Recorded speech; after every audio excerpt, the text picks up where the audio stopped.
मर्यादा पुरुषोत्तम भगवान श्री राम के बारे में तो सभी जानते हैं, ये भी कि वो स्वयं भगवान विष्णु के अवतार थे। श्री राम भगवान शिव को अपना आराध्य देव भी मानते थे।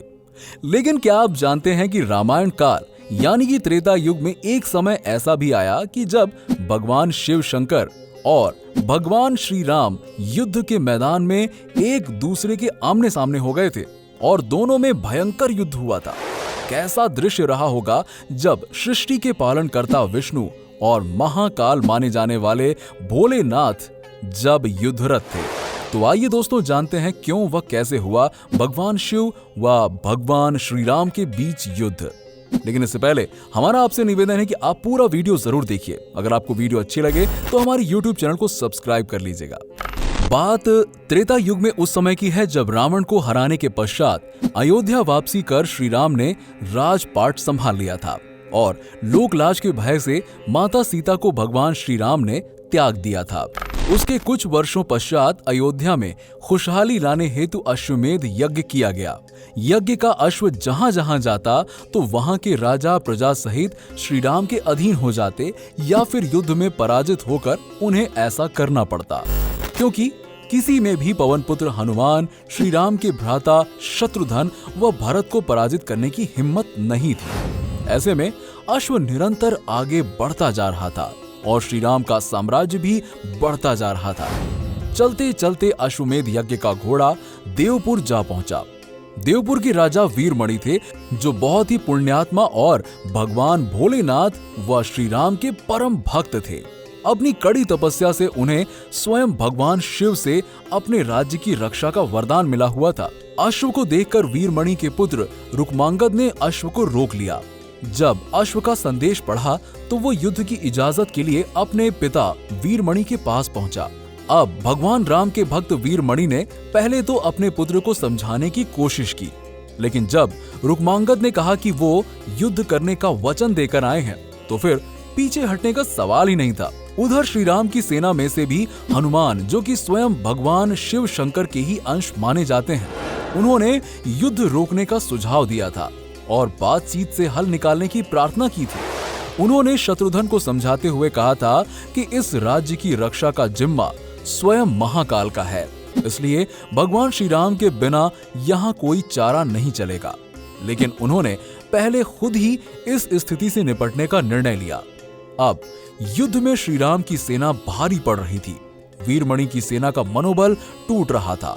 तब वीरमणि ने अपने रक्षक भगवान भोलेनाथ को याद किया तो उन्होंने अपने भक्त की पुकार सुनी और रक्षा के लिए नंदी, वीरभद्र सहित गण सेना को भेज दिया। देखते ही देखते मैदान में युद्ध का पासा ही पलट गया। भरत के पुत्र पुष्कल की मौत हो गई और भी लाखों सैनिक मारे गए। श्री राम की सेना संकट में थी तो हनुमान ने कहा कि मैं पहले ही कह रहा था कि अब भगवान श्री राम के बिना कोई चारा नहीं है, अतः उन्हीं का स्मरण किया जाए। अब युद्ध के मैदान में स्वयं श्री राम अनुज लक्ष्मण सहित पधार चुके थे। एक बार फिर उनकी सेना भगवान शिव की गण सेना सहित वीरमणि की सेना पर भारी पड़ गई। अब शिव गणों ने भगवान शिव को याद किया तो स्वयं महाकाल युद्ध भूमि में आ पहुंचे। महाकाल को देखते ही श्री राम की अधिकतर सेना तो वैसे ही मूर्छित हो गई। भगवान श्री राम ने भी उनके सामने अपने हथियार डाल दिए और उनकी स्तुति करने लगे कि प्रभु, जो कुछ हो रहा है वो आपके आशीर्वाद से ही हो रहा है। अब भगवान शिव तो जानते थे कि वो भी स्वयं विष्णु ही है। फिर उन्होंने श्री राम से कहा कि वो भी उनसे युद्ध के इच्छुक नहीं है, लेकिन अपने भक्त वीरमणि की सुरक्षा के प्रति वचनबद्ध हैं, अतः युद्ध से पीछे नहीं हट सकते और आप भी निसंकोच होकर युद्ध करें। सृष्टि के पालनकर्ता विष्णु और विनाशक महाकाल के बीच का ये युद्ध देखने के लिए ब्रह्मांड के सभी देवी देवता एकत्र हो गए। दोनों के बीच बड़ा ही प्रलयकारी युद्ध होने लगा। लेकिन महाकाल तो महाकाल है, वो श्री राम के वार से संतुष्ट ही नहीं हो रहे थे।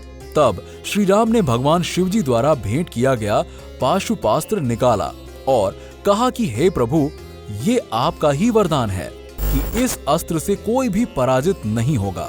इसलिए आपकी इच्छा से मैं इसे आप पर चला रहा हूँ।